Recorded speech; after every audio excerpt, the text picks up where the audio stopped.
기독교 강요 3권 제20장 33번째 아는 것을 아는 말로 기도할 것. 그렇기 때문에 또한 공적인 기도들은 지금까지 자주 그래왔던 것처럼 라틴 사람들 가운데서 헬라어로, 프랑스 사람들과 영국 사람들 가운데서 라틴어로 하듯이 해서는 안 되며, 모든 회중이 일반적으로 이해할 수 있는 국민적인 말로 표현되어야 한다. 실로 이것이 전체 교회를 세움에 있어서 합당하니 이해할 수 없는 소리로부터는 어떤 열매도 온전히 맺히지 않기 때문이다.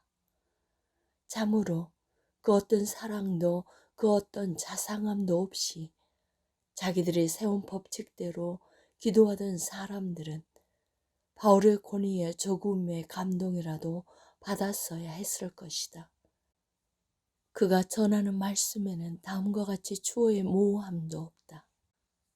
네가 영으로 축복할 때 알지 못하는 처지에 있는 자가 네가 무슨 말을 하는지 알지 못하고 너의 감사에 어찌 아멘하리요.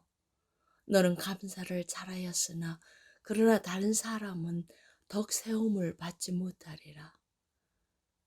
그러나 고삐가 풀린 교황주의자들의 방자함은 그지없이 기괴할 따름이니 그들은 사도가 드러내놓고 한 비난의 일말의 두려움도 갖지 않고 이국의 언어를 장황하게 늘어놓으며 기도를 드리지만 그 뜻을 그들 자신도 한 구절도 이해하지 못하고 있을 뿐만 아니라 다른 사람들도 이해하기를 원치 않는다. 그러나 바울은 우리에게 이와 같이 행하라고 명령한다. 그러면 어떻게 할까? 내가 영으로 기도하고 또 마음으로 기도하며 내가 영으로 찬송하고 또 마음으로 찬송하리라. 영이라는 말은 특별한 방언의 은사를 지칭한다. 어떤 사람들은 이 은사를 악용하여 그것으로부터 마음을, 즉 지성을 단절시킨다. 그러나 우리는 공적인 기도이거나 사적인 기도이거나 간에 마음이 없는 방언은 하나님을 지극히 불쾌하게 한다는 사실을 확실히 인식해야 한다.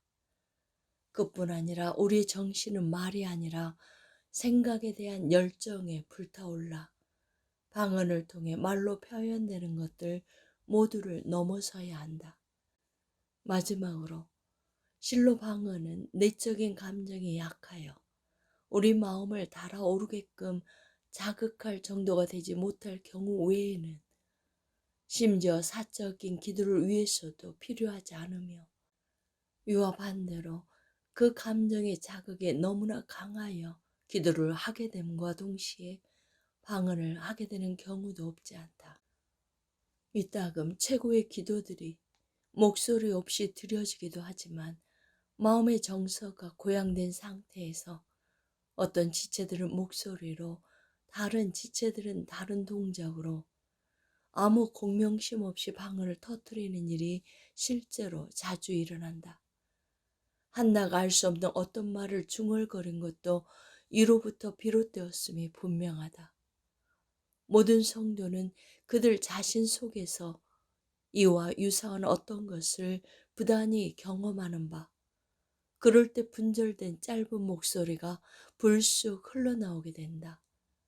한편 기도할 때 통상 지켜지는 무릎을 꿇거나 머리를 가리거나 하는 몸짓들은 우리가 마음을 모아 하나님께 더 큰 숭배를 올리고자 애쓰며 실천하는 것들이다. 34번째, 기도의 양식을 부여하심. 이제 우리는 기도 방식뿐만 아니라 그 양식 자체도 더욱 확실하게 가르침 받아야 한다. 하늘아버지는 자기의 무한한 선하심과 온유하심을 인식할 수 있게 자기의 사랑하는 아들을 통해 그 양식을 전해주셨다. 그 아버지는 마치 자녀들이 어려움을 겪을 때마다 부모의 보호 아래로 도피하기에 익숙하듯이 우리의 모든 필요를 자기 안에서 찾도록 명령하시고 권고하신다. 그뿐 아니라 우리가 우리의 빈곤이 얼마나 심한지, 우리가 마땅히 간구해야 할 것이 무엇인지, 무엇이 우리를 위한 것인지에 대해서 심지어 충분히 깨닫지도 못하고 있음을 보셨기 때문에 우리가 무지하고 능력이 부족하여 감당할 수 없는 것들은 자기에게 속한 것들을 공급하심으로 채워주시고자 하셨다. 그리하여 우리를 위한 공식을 규정하시고 그것을 통하여 우리가 그에게 간구할 수 있도록 허락된 모든 것, 우리에게 유익한 모든 것, 우리가 간청할 필요가 있는 모든 것을 마치 판에 써서 주시듯이 제시하셨다. 이러한 그의 인자하심으로 말미암아 우리는 큰 위로의 열매를 받아 누리게 된다. 왜냐하면 우리는 우리가 간청하는 것이 결코 불합리한 것도, 결코 생소하거나 성가신 것도, 결코 그에게 받아들여질 수 없는 것도 아님을 이해하게 되어 그의 모든 요청을 그의 입에서 나오는 말로 하게 되기 때문이다. 플라톤은 사람들이 하나님께 소원들을 요청하는데 익숙하지 않아 바라는 대로 이루어지면 오히려 해가 되는 것들도 간구하는 것을 보고 고대 시인으로부터 인용한 다음 말을 최고의 기도 방식이라고 선언한다. 오왕이신 유피테르여, 우리가 원하든지 원치 아니하든지 우리에게 최고의 것들을 주소서. 그러나 우리가 간절히 찾더라도 악한 것들은 우리로부터 멀어지게 하소서. 여호와께 우리의 탐욕이 지시하는 대로 간구하는 것이 얼마나 위험한지를 올바로 판단하고 있다는 점에서 실로 이 이방 사람은 청명했다. 그는 동시에 우리의 불행에 대해서도 폭로했는데 이는 성령이 올바른 기도의 규범을 우리에게 가르쳐 주시지 않는다면 우리는 하나님 앞에서 입을 열 때마다 곤경에 처할 수밖에 없다는 점과 관련된다. 독생하신 하나님의 아들이 우리의 입에 말씀들을 넣어주셔서 우리가 마음으로 주저하는 모든 것으로부터 자유를 얻도록 하셨으므로 우리에게 부여된 이러한 특권이 더욱 고상한 가치가 있는 것으로서 존중되어야 한다. 35번째, 세 가지씩 두 부분으로 나누이는 간구와 그 조화로운 해석. 이 기도의 양식 혹은 규범은 6가지 간구로 이루어진다. 이는 7가지 항목으로 구별하는 사람들에게 나는 동의하지 않는다. 복음서 기자가 반의 접속사 다만을 사용하여 하나로 연결하고자 한 부분을 굳이 둘로 나눌 필요가 없기 때문이다. 이는 다음과 같이 말하는 것과 다르지 않기 때문이다. 우리가 유혹에 억눌리게 하지 마시옵고 다만 우리의 연약함을 도우셔서 우리가 넘어지지 않도록 하옵소서. 고대 교회의 저자들도 이에 대해서 우리와 견해가 일치한다. 그러므로 마태복음에서 7째 자리에 더해진 것은 해석상 6째 간구로 돌려야 한다. 진정 모든 기도에 있어서 하나님의 영광이라는 대의가 첫째 자리를 차지해야 함이 마땅하지만 무엇보다 처음 3가지 간구들은 특히 하나님의 영광을 위하여 지정되었다. 여기에서 우리는 우리 자신의 유익은 일절 돌아보지 않고 오직 하나님의 영광만을 바라보아야 한다. 나머지 3가지는 우리 자신에 대한 관심과 관련된다. 이것들이 맡겨진 것은 우리가 우리 자신의 소용에 닿는 것을 특별히 간청하도록 하기 위함이었다. 생각건대 하나님의 이름이 거룩히 여김을 받도록 우리가 기도할 때 하나님은 우리가 자기를 아무 대가도 바라지 않고 사랑하고 예배하는지 혹은 상급에 대한 소망을 가지고 그렇게 하는지 시험하고자 원하심으로 우리는 우리 자신의 유익을 위한 어떤 것도 생각해서는 안 되며 눈을 집중하여 오직 한 가지 그의 영광만을 마음에 두고 응시해야 한다. 그리고 이러한 종류에 속한 나머지 기도들에 대해서도 우리는 동일한 마음을 지녀야 함이 마땅하다. 그리고 실로 이것 자체가 우리에게 큰 유익을 낳는다. 왜냐하면 우리가 이와 같이 그의 이름이 거룩히 여김을 받도록 기도할 때 또한 우리에게는 성화가 일어나기 때문이다. 그러나 우리는 이러한 유익에 대하여 이른바 눈을 감고 어떻게 보면 눈이 멀어 그것을 보지 못하게 될 지경이 되어 사적으로는 아무런 치유할 것이 없게 된다고 하더라도 우리의 성화와 하나님의 영광에 속한 다른 것들을 기원하고 기도 가운데 간구하는 것을 중단하지 않을 것이다.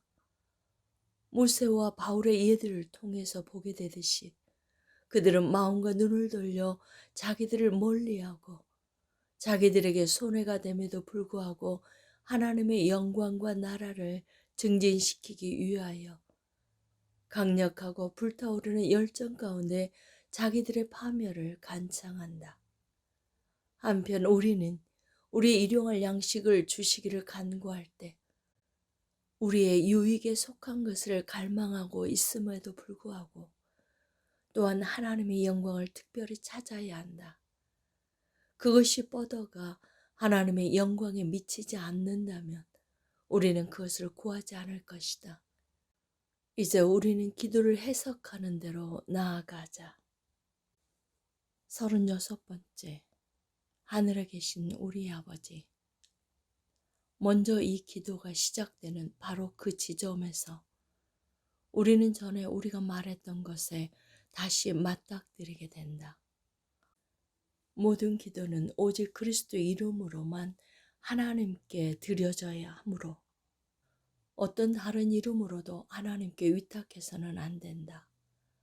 왜냐하면 하나님을 아버지라고 부를 때 우리는 그리스도라는 이름을 전면에 확실히 내세우게 되기 때문이다. 만약 그리스도 안에서 은혜의 자녀로 취함을 받지 않은 사람이라면 과연 누가 스스로 돌진하여 하나님의 자녀의 영예를 찬탈할 만큼 무모할 수 있겠는가? 아버지 자신이 참 아들이신 그리스도를 우리의 형제로 주셨으므로 그 아들 자신이 본성상 가지고 고유한 것이 자녀 삼으심의 은총으로 말미암아 우리의 것이 된다. 만약 우리가 그 큰 자애로우심을 확실한 믿음 가운데 귀하게 받아들인다면 그렇게 될 것이다. 요한이 전하는 바와 같이 독생하신 하나님의 아들의 이름을 믿는 자들에게는 권세가 주어져서 그들도 하나님의 자녀들이 된다. 이러함으로 하나님은 자기를 우리 아버지라고 부르시고 우리가 자기를 그렇게 칭하도록 하신다. 그는 자기 이름에 그 감미로운 달콤함을 모두 사용하셔서 우리를 우옥으로부터 구출해 내신다. 왜냐하면 아버지 안에서가 아니면 그 어디에서도 사랑의 정서가 이보다 더 많이 발견될 수 없기 때문이다. 그러므로 우리를 향한 그의 무한한 사랑을 입증하는 데 있어서 우리가 하나님의 자녀라고 불린다는 사실보다 더 확실한 증거는 어디에도 있을 수 없다. 그러나 그가 선하심과 자비에 있어서 모든 사람을 능가하시듯이 우리를 향한 그의 사랑은 우리 부모의 모든 사랑보다 훨씬 더 크고 더 뛰어나다. 이 땅에 그 많은 아버지들이 부성애를 망각하고 자녀들을 유기하는 일이 있을지라도 하나님은 그 사랑을 언제나 거침없이 다 하신다. 왜냐하면 그는 자기 자신을 부인하실 수 없기 때문이다. 그는 우리에게 다음과 같이 약속하신다. 너희가 악할지라도 좋은 것으로 자식에게 줄 줄 알거든.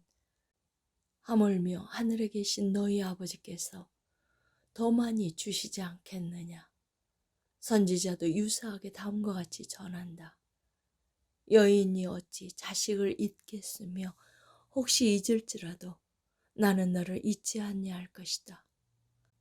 그러나 아들은 아버지의 잔인함이나 무능함에 대한 불평이 없다면 외부인들이나 낯선 사람들에게 의탁하여 보호를 받으려고 할 턱이 없으므로 우리가 하나님의 자녀들일진데 하나님의 빈곤이나 능력의 결핍이나 잔인함과 극도의 엄격함에 대한 비난의 마음이 없다면 하나님 자신 외에 다른 어느 곳으로부터도 도움을 구할 리 만무할 것이다. 37번째, 양자의 영을 주셔서 하나님을 아빠 아버지라고 부르게 하심. 죄를 지었다는 양심의 가책으로 인하여 우리가 하나님을 두려워하게 된 것이 마치 마땅한 일이라도 되는 것처럼 굴지 말자. 왜냐하면 그가 선하고 온유하신 아버지심에도 불구하고 우리에게 반감을 갖게 되신 이유가 바로 그 죄에 있기 때문이다. 만약 아들 자신이 직접 애원하는 자세로 겸손히 자기를 낮추고 자기 죄가를 인정하면서 아버지의 자비를 간청한다면 그 아들보다 그의 명분을 그의 아버지 앞에서 더 잘 옹호해 줄 변호인이나 그의 잃어버린 은혜를 손에 넣어 더 잘 회복시킬 중재자는 사람들 중에 아무도 없을 것이다. 왜냐하면 그때 그의 아버지의 속마음은 그러한 기도들에 대해 감동이 없는 척 숨길 수 없을 것이기 때문이다. 그렇다면 저 자비의 아버지시여 모든 위로의 하나님이신 분은 어떻게 하실 것인가? 그는 우리를 특별히 초청하여 기도하도록 공고하고 계시니 다른 사람들의 여한 번호보다 자기의 자녀들이 그들 자신을 위해 간청하는 눈물과 신음을 응답하지 아니하시겠는가? 그 자녀들이 두려움에 빠져 다른 사람들의 도움에 의지하는 것은 그들이 그들 자신의 아버지 온유함과 관용의 의욕을 품고 있다는 모종의 절망의 표가 아니고 무엇이겠는가? 주님은 이러한 부성적인 온유하심이 하나님에게 충만하심을 다음 비유로 묘사하시고 또한 표상하신다. 한 아버지에게 그를 멀리 떠나서 그의 재산을 방탕하게 탕진한 모든 면에서 아버지를 과도하게 거역한 아들이 있었다. 그러나 그 아버지는 그 아들을 팔을 벌려 자상하게 안아주시고 그 아들의 은총을 간청하는 말을 하는 것을 기다리지 않고 오히려 자기가 먼저 나서서 돌아오는 아들을 멀리서 알아보고 그 먼 곳으로 달려가서 그에게 이르러 그를 위로하고 은혜 가운데 받아들인다. 하나님은 이 한 가지 예를 통하여 사람을 향한 이렇듯 놀라운 온유하심이 자기에게 있음을 드러내심으로써 우리가 그에게서 얼마나 더 풍성한 것을 기대해야 하는지를 가르쳐 주시고자 하셨다. 하나님은 비록 우리가 배은망덕하고 반역적이며 사악한 자녀들이라고 해도 그의 자비에 우리 자신을 내맡기면 한 아버지로서의 뿐만 아니라 우리 모든 아버지보다 훨씬 더 뛰어나고 더 많은 관용을 베푸시는 분으로서 우리의 아버지가 되신다. 우리가 그리스도인일진데 하나님은 우리에게 이러한 아버지가 되신다. 이에 대한 더욱 확실한 믿음을 갖게 하시려고 하나님은 우리가 그를 아버지라고 부를 뿐만 아니라 더욱 분명하게 우리 아버지라고 부르기를 원하셨다. 이는 마치 우리가 그에게 다음과 같이 말하는 것과 다름없다. 아버지시여, 자녀들을 향한 부성애를 베푸시며 그 놀라운 자상하심으로 우리를 용서하시는 분이시여. 우리는 주님의 자녀들로서 주님을 부르며 기도를 드립니다. 우리는 주님을 이러한 아버지로 모실 자격이 없으나 주님이 우리를 향하여 품고 계신 부성적 정서를 헤아리며 그 감화 가운데 평정을 누립니다. 그러나 우리 마음의 졸렬함이 하나님의 그 무한한 호의를 다 취할 수 없으므로 그리스도는 우리를 자녀 삼으심에 대한 보증과 담보가 되실 뿐만 아니라 성령을 그것에 대한 증인으로서 우리에게 부여하셔서 그 감동으로 우리가 자유롭게 울려 퍼지는 큰 목소리로 하나님을 아빠 아버지라고 부르게 하신다. 그러므로 우리는 어떤 망설임이 우리의 발목을 잡는 경우에도 그 아버지가 무서워하는 우리의 마음을 바로잡아 주시고 저 관대하신 성령을 지도자로 삼으셔서 우리가 담대히 기도하게끔 해달라고 간청하는 것을 잊지 말도록 하자.